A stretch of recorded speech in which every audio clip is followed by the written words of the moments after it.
علامہ اقبال رحمۃ اللہ علیہ کے جس شعر پر آج ہم بات کرنے جا رہے ہیں، یہ بظاہر دو مصروں کا ایک شعر ہے، لیکن اس میں پوری اسلامی تاریخ، ہزاروں سال پر مبنی تاریخ اس شعر کے اندر پنہاں ہے، چھپی ہوئی ہے۔ اسلام کی فکر، اسلام کی سوچ، اسلام کا فلسفہ، یہ شعر اس پورے فلسفے کا احاطہ کرتا ہوا آپ کو نظر آئے گا۔ اور جو شخص یہ چاہتا ہے کہ میں اسلام کا اصل مقصد، غرض و غایت سمجھ سکوں، حقیقی معنی سمجھ سکوں، علامہ اقبال کے اس شعر کو سمجھنا اس کے لیے بہت ضروری ہے۔ ایک شعر ہے، دو مصروں کا ایک شعر، لیکن اس کی وسعت، اس کی گہرائی، اس کا زمانہ، ہزاروں سال اس شعر کے اندر علامہ اقبال نے رقم کر دیے، لکھ دیے۔ ہاں، بہت اہم شعر ہے۔ کوشش کروں گا کہ مختصراً اختصار کے ساتھ میں اسے بیان کروں آپ کی خدمت میں، اور اللہ تعالیٰ مجھے توفیق دے، اللہ تعالیٰ مجھے توفیق دے کہ میں اس کا حق ادا کر سکوں۔ ممکن نہیں ہے مجھ عاجز سے کہ میں اس کا حق ادا کر سکوں۔ تو شعر پر آتے ہیں۔ علامہ اقبال رحمۃ اللہ علیہ فرماتے ہیں، غریب و سادہ و رنگی ہے داستان حرم، غریب و سادہ و رنگی ہے داستان حرم، نہایت اس کی حسین ابتدا ہے اسماعیل۔ سبحان اللہ، سبحان اللہ۔ غریب ہے، غریب کہتے ہیں بے وطنی کو، مسافرت کو، ہجرت کو، وطن سے دور ہونے والے کو، وطن سے محروم ہونے والے کو غریب شخص کہتے ہیں۔ ایک شخص ہے، اس کے پاس بہت زیادہ مال و دولت ہے، جواہرات ہیں، خزانے بھرے ہوئے ہیں، لیکن وطن نہیں ہے، وہ اس کو غریب کہا جائے گا۔ تو کہتے ہیں داستان حرم غریب ہے۔ حرم کا قصہ، بیت اللہ کا قصہ، خانہ کعبہ کا قصہ غریب ہے۔ اس میں مہاجرت ہے، اس میں مسافرت ہے، سفر ہے، وطن سے دوری ہے۔ ہاں، سیدنا بی بی ہاجرہ رضی اللہ تعالی عنہا مصر سے ہجرت کی، فلسطین آئیں، حضرت ابراہیم علیہ السلام سے آپ کا نکاح ہوا، اللہ نے اولاد دی حضرت اسماعیل علیہ السلام۔ پھر فلسطین سے ہجرت، اس بے آب و گیاہ وادی جہاں کوئی انسان نہیں، جہاں کوئی سایہ نہیں، جہاں کوئی پانی کا نام و نشان نہیں، دھوپ ہے، چاروں طرف صرف موت ہے، موت ہے، اس وادی میں، ہاں، اس وادی میں ہجرت کر کے آ گئی ہیں۔ غریب ہیں، غربت، دو غربتیں جمع ہیں حضرت بی بی ہاجرہ میں۔ حضرت اسماعیل علیہ السلام، ہاں، اپنے والد سے دور ہو گئے ہیں، اپنے وطن سے دور ہو گئے ہیں، لوگوں سے دور ہو گئے ہیں، ہجرتیں ہی ہجرتیں ہیں، غربتیں ہی غربتیں ہیں۔ تو غریب الوطنی، تو غریب ہے داستان حرم، اور نہایت اس کی حسین ابتدا ہے اسماعیل، اور اس میں ایک بڑی غربت، ہائے ہائے ہائے، بڑی غربت میرے مولا حسین رضی اللہ تعالیٰ عنہ کی ہے۔ بی بی ہاجرہ اور حضرت اسماعیل علیہ السلام بیت اللہ میں، خانہ کعبہ میں، مکہ شہر میں تشریف لاتے ہیں اپنا وطن چھوڑ کر، اور یہ وطن بنتا ہے اولاد اسماعیل کا، اور پھر اسی اولاد اسماعیل کے فرزند اپنا وطن یعنی یہ مکہ چھوڑ کر کربلا کی زمین پر پہنچتے ہیں، اپنا یہ وطن چھوڑ کر کربلا کی سرزمین پر پہنچتے ہیں۔ ہائے ہائے ہائے، غربت!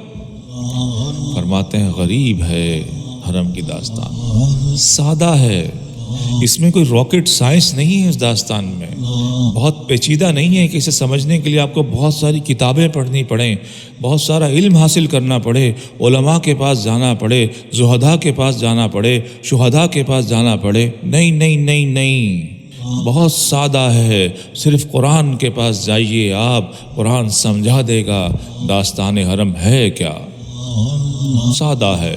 اور وہ سادگی کیا ہے؟ ایک نقطے پر کھڑی ہے، اللہ کی رضا، اللہ کی رضا، اپنے خالق کی مرضی، اپنے خالق کی مرضی، اس کی رضا پر راضی ہونا، یہ ہے داستان حرم۔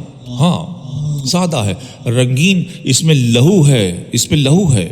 پہلا حضرت اسماعیل علیہ السلام کا لہو بہایا نہیں گیا، لیکن بہانے کی پوری تیاری کر لی گئی ہے اللہ کی رضا کے لیے۔ چھری چلا دی گئی ہے، ہاں، چھری چلا دی گئی ہے، چلی نہیں ہے، اسے چلنا ہے، ہزاروں سال بعد اسے چلنا ہے۔ آقا دو جہاں حضرت محمد مصطفیٰ صلی اللہ علیہ وآلہ وسلم کی اولاد پر چلنا ہے۔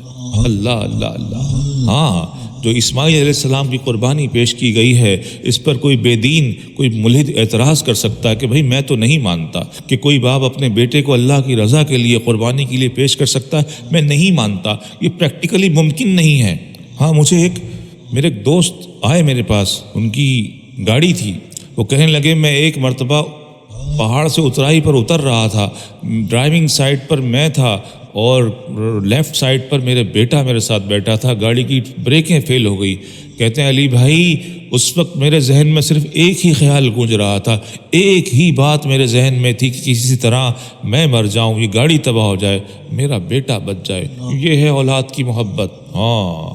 تو کوئی کہہ سکتا ہے بے دین شخص، تو اس کو دکھانا مقصود ہے کہ نہیں، پریکٹیکل بھی یہ ہوگا، اپنی رضا سے اپنی مرضی سے ایک شہید ہوگا، ایک اللہ کا مجاہد ہوگا، اللہ کی رضا پانے والا ہوگا، جو اپنی رضا سے اپنی مرضی سے اپنے خالق کے سامنے اپنے بچوں کی، اپنے بھتیجوں کی، اپنے بھانجوں کی، اپنے بھائیوں کی، اپنے اعزاء و اقربا کی قربانی پیش کرے گا۔ کوئی شکوہ نہیں کرے گا، کوئی شکایت نہیں کرے گا، اور جب شہادت پیش کرے گا تب بھی یہی کہے گا میرے مولا کیا تو حسین کی قربانی سے راضی ہے؟ وہ یہ نہیں کہے گا کہ میرے مولا میں تیرے نبی کا نواسا ہوں، میں تیرے محبوب کا نواسا ہوں، تو نے بنی اسرائیل پر من و سلوہ نازل فرمائے، اس لشکر کو بھی تباہ و برباد کر دیتا۔ نہیں نہیں نہیں نہیں نہیں، میرے حسین اشارہ بھی کرتے، خدا کی قسم اشارہ بھی کرتے، دریائے فرات قدموں میں آ جاتا، ایک دعا کے لیے ہاتھ اٹھا دیتے، یزید کا لشکر تباہ و برباد ہو جاتا۔ لیکن جانتے ہیں کہ میرے رب کی رضا یہی ہے، میرا رب چاہے تو اس کی مجال ہے اس لشکر کی جو سامنے آ کر کھڑا ہو جائے، میرے رب کی رضا یہی ہے، مجھے اس قربانی کی تکمیل کرنی ہے۔ ہاں، رنگی ہے داستان حرم۔ میں عمرے پر گیا تو صفا مروہ کی سعی کے دوران میں نے دیکھا ایئر کنڈیشن کوریڈور ہے، بہترین ماحول ہے۔ میں سوچنے لگا کہ اللہ تعالیٰ نے اس صفا و مروہ کی سعی کو ہمارے لیے لازم کیوں قرار دیا ہے؟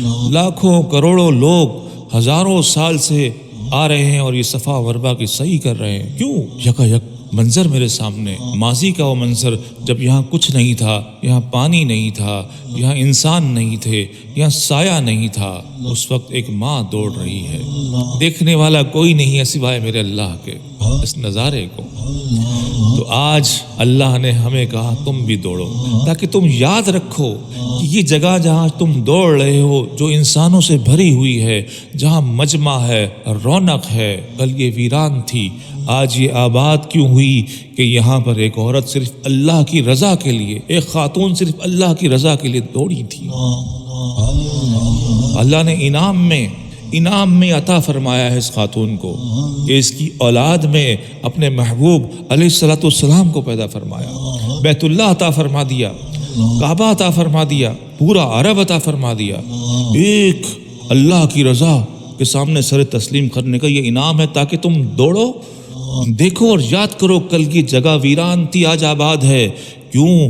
اللہ کی رضا کے لیے خاتون یہاں آئی تھی۔ ہاں، یہ ہے معاملہ، غریب و سادہ و رنگی ہے داستان حرم، نہایت اس کی حسین ابتدا ہے اسماعیل۔ یہ داستان اسماعیل علیہ السلام سے شروع ہوتی ہے اور عروج پر جب پہنچتی ہے وہ مقام میرے مولا حسین کے پاس ہے، انتہا میرے حسین کے پاس ہے، اس سے آگے کوئی انتہا ہو نہیں سکتی، اب ایسی مثال کوئی پیش کر ہی نہیں سکتا۔ اور جو داستان حرم ہے، قربانی آپ کرتے ہیں، بعض لوگ اعتراض کرتے ہیں جناب یہ قربانی کیوں خون بہایا جاتا ہے، دے دیں صدقہ خیرات، لوگوں کو پیسے دے دیں، غریبوں کی مدد کر دیں، کہا جاتا ہے نا، ہاں کہا جاتا ہے۔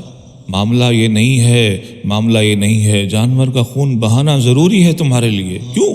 داستان حرم کا حصہ ہے، کیوں؟